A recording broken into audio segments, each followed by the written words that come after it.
famous words, Bereshit, Bara, Elohim, et hashamayim, et haaretz. These are the first words of our Torah. Very deep words, very cryptic, a lot going on in those words. The Zera Shimshon pays attention to one very simple thing.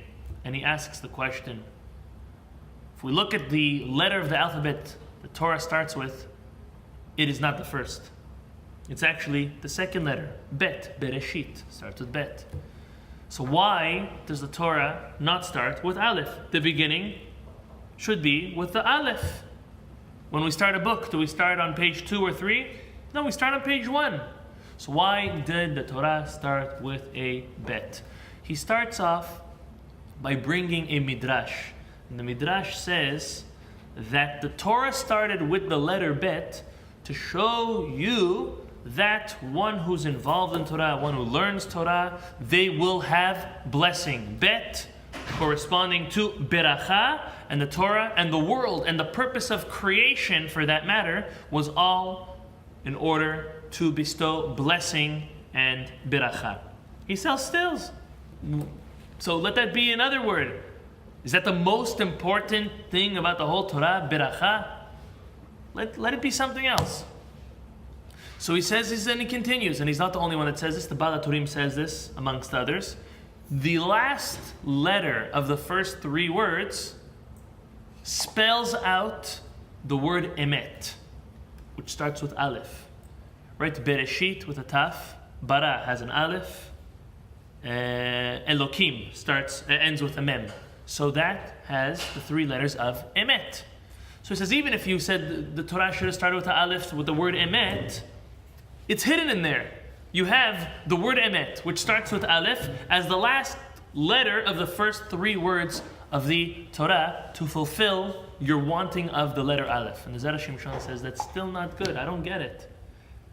Stop with the hint, and stop with this, and stop with the blessing. Page 1 is 1. It's not 2. The first letter of the Aleph Bet is Aleph, and not Bet. So why is the Torah still starting with a Bet? And here he comes with his final answer. He says, he brings a midrash from Midrash Rabbah in Vayikra. There's an obligation that we have to make sure when we conduct business, to conduct it in an honest fashion. Meaning, if you have weights or a scale, or even a measuring stick, if you're selling yards of textile or something of the sort, they need to be exact. There's a prohibition to have false ones, too long, too short, too heavy or too light. And there's an obligation to have accurate measuring instruments in order to conduct business properly. The Midrash says that one who conducts business properly and uses wholesome weights, right size, not too heavy, not too small, not too light, in the right scale, they will have a tremendous amount of success and blessing in their business. And to the opposite, one who doesn't, they use fake ones, they use knockoff, they use something which is too heavy or too light, working in their advantage, then unfortunately, they will be cursed, and their blessing in their business will not be found. Now, sometimes in the short term, we see people who know how to swindle, who to take over the system, that they're succeeding and that they're doing good, but that's short-lived. It's very temporary. In the long haul, person who's emet, person who's just, does their business properly, they will be blessed. And it's been proven time and time again, even though it might be hard. So the Zera Shimshon says as follows. He says, we see that doing the right thing and acting upon emet is the way one activates blessing. And not that blessing just comes about. People are blessed for a reason. People are blessed because they do things which are right and which are correct in the proper manner. So the Torah from the beginning is telling us blessing is there for anyone to access, the Zera Shimshon explains. However, there's something which it relies on. It relies on a person being truthful, being emet. And therefore, even though Bereshit, you might have wanted the whole Torah to start with an Aleph, and even though Emet is the foundation, but blessing comes when a person is truthful. When there's emet, blessing comes. So emet is the foundation. It's the last letter of the first three words. Aleph, Mem, and Taf, spelling emet. That is the foundation. And what comes after that? The blessing for bet for Bereshit. And he says if you take the letters Bereshit, which is 6 letters, you can make 2 words. Word of Rosh and Bait. Bereshit can be split up to 3 letters and 3 letters. Rosh and Bait. The Torah, David HaMelech writes, Rosh devarecha emet. So therefore, the beginning of what God says, and everything the person says, is always truthful. Based on that, the Torah should have started with the word emet. Rosh devarecha, the beginning of your speech, is truth. But no, Bereshit is. So the Zera Shimshon says, no, Bereshit really incorporates that. Bereshit means Rosh, Bait. Rosh, meaning the beginning of God, what he says is emet. And then, you know what comes after that? Bait. Bait means a house, but Bait also represents blessing. What's a healthy, happy house? A house that has Shalom Bait. It's a house that has blessing in it. How do you bring blessing into your home?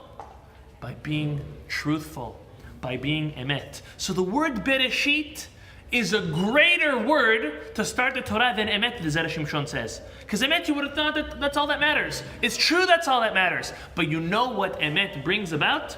It brings about beracha as well. So the Zera Shimshon, he's giving us a very, very strong tip. We want to succeed in our business. We want to succeed with our family. We want to succeed with our friends. We want to have a lot of healthy, happy children. We want to do great things. It all starts from the pivotal point, that beginning of emet. Titen emet li'Yaakov. That's why Yaakov Avinu was considered the greatest of the forefathers. He was a perfect strike balance between that chesed of Avraham and that gevurah of Yitzhak Avinu. The Torah starts off from the beginning, incorporating truth to blessing, to showing us that they are intertwined. And if a person wants to have blessing in their life, they have to first start with making sure that they have emet. That is one's foundation. Now the Torah continues. Let's move down to continuing chapter 1, but verse 26. When the Torah speaks about God deciding to create man, I'm going to read. Vayomer Elohim naaseh Adam betzalmenu kidmutenu. So God says, let's create man that looks like us. So Rashi, all of a sudden, he's saying, oh, God, who's God checking out with to see if it's okay to create someone or not? Is there more than one God? Chas v'shalom? No. So Rashi explains that he was taking counsel with all the celestial beings, specifically the malachim, to see what they would say if we should create, if God and them should allow to create humanity. And then it says, V'yirdu bidgat hayam uvof hashamayim, uva'bema v'chol haaretz, uv'chol haromes al haaretz. And man will rule over the world and all the animals and every creature that is in the world. The Zera Shimshon brings a very, very famous midrash. It's a fascinating midrash. The midrash says, in heaven, when God was taking counsel with the malachim, a debate came up, like in anything in life. Did everyone agree? No. So Hesed came about. The angel, which represents kindness, came and said, Hashem, create humanity, because they will do good to one another. There will be aspects of chesed, of kindness in the world. Create.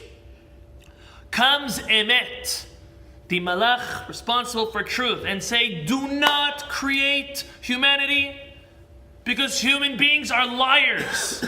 Do not create them. That's 1 and 1. Next comes Tzedek. Tzedek says, create them because there will be human beings who will do the right thing who will be righteous people. Comes the last one, Shalom. And Shalom says, do not create humanity because they will fight against each other.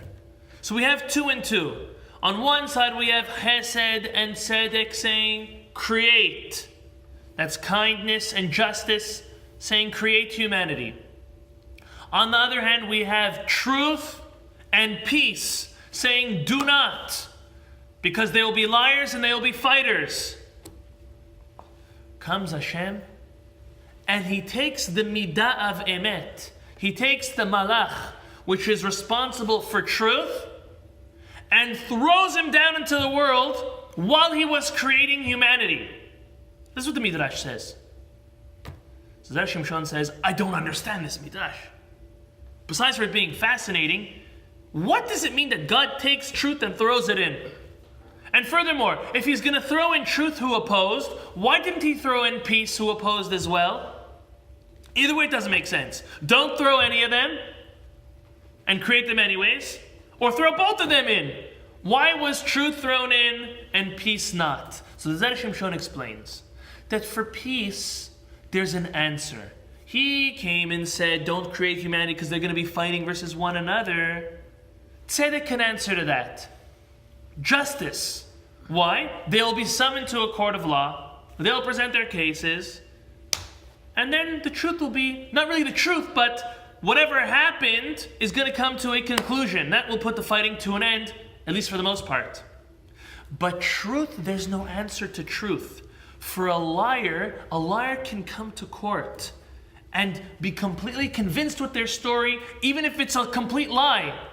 And there's almost no way to decide or to decipher if it's true or not in many cases. So you know what Hashem did, according to the Zera Shimshon? He took this character trait of truth and threw it into the world as an original ingredient while creating humanity. When he created Adam, one of the core elements of his ingredient had to be truth in order to override the claim that emet, that the malach of emet had specifically against Adam. With this, the Zera Shimshon explains the Midrash. He says that's why emet was thrown in. Because emet, you're right, emet had no answer. So you know Hashem said, you know what? There's no answer to you.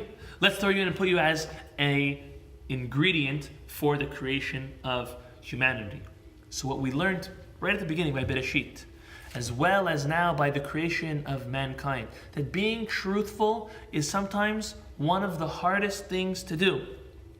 It's hard to do the right thing, whether it's in business, whether it's telling the truth amongst friends, amongst family. It's something which is not always easy. By the way, if we look at children, what's one of the first things children do that are wrong? Unfortunately, it's lying. Now, they're not intentional. They're not crazy. They're not sick in the head. At least they don't start off that way. Why? Because lying is the easiest way to get out of anything. A child can steal something. A child can break something. A child can hurt someone. And it's very easy for them to just say, it wasn't me. Their mommy and the daddy come over to them. Did you do this? And they say no. And then the parent believes them. Wow, that was so easy. I didn't have to get hit. I didn't have to get it taken away. I didn't get punished. I still got candy. I got a hug for it. It's amazing. Unfortunately, and there's almost nothing to do to break this, it is one of the most basic and first sins, if you'd like to call it, or transgressions and wrongdoings that a child does from very early on because it's so easy to do. But as now we're older and we understand that at the end of the day, all truth floats up. It's like when you take water and oil and you put it in a bottle and you shake it up, and you know what? It doesn't all of a sudden separate. Sometimes it takes time. Sometimes there's particles of oil which are lower and some water that's higher. But if you let it sit there for long enough, it will separate. And truth in everything, truth amongst friends, family, in business, even though things happened way long ago, one day everything will come out for the truth. And as Zera Shimshon said in the beginning, if we want beracha in our lives, we want beracha in our businesses, in our families, beracha with our own health, it's about making the right and truthful decisions in any and every way possible. And we can remember that in our core makeup, our basic ingredient, besides for the image of God that's in us, and besides for the ruach, the spirit that God blew into us, and besides from the fact that we come from dust, you know what one of the other basic core ingredients is? It's truth. We have it in ourselves. Some, unfortunately, develop a habit of not telling the truth. But that's fine. We can go back to our original state. We can now, when we're learning Parashat Bereshit, when we're going to read Parashat Bereshit this Shabbat, we can remember. And we can even ask Hashem, maybe, when someone asks me what time it is, it's 8:45. It's 9:30. Or you just say it's 10 o'clock. Is it really? Maybe it's 5 minutes before, 5 minutes after. Maybe it's 10:05. Maybe it's 5 to 10. Maybe we just say 5 to 10 when it's really 2 to 10. It's much easier. It's slang. There are great chachayim, and I'm not saying this is something that we need to do, but just to understand what emet means. There are great Talmidei Chachamim, Torah giants, who are diligent to when they're asked what time it is, they either say exactly what time it is, or who knows exactly what time it is, unless you're looking at the phone that's connected, that's synced with the world clock. It's approximately, or on my watch it says. That's being exact. Now I'm taking a very far out example, and maybe to each of us, to our own, to try to make it practical. Whether it's when your wife asks you, where were you? What took you so long? Who are you talking to? What were you doing? And the story's on and on and on and on and on. But if we are truthful, our children pick up on it. Admitting to a child that you made a mistake is not something bad. Because if we chas v'shalom lie to our children, if we distort the truth, our children know. Your spouse knows, your husband knows, your wife knows. It's evident. Your children see. And unfortunately, that gives them the allowance. They feel, if mommy and daddy could not say the truth, well, I can do it too. They could get away with it. I can get away with it too. It's all about setting an example for our children. So just to recount, Bereshit, Rosh, Bayit. The beginning, the first thing which activates blessing is Emet. And then Bayit, and then there can be blessing in the house. May HaKadosh Baruch Hu bless us in the merit of starting a brand new year of Zera Shimshon this year, that we will have a very straight year, which will lead to our ultimate success. Amen. Amen.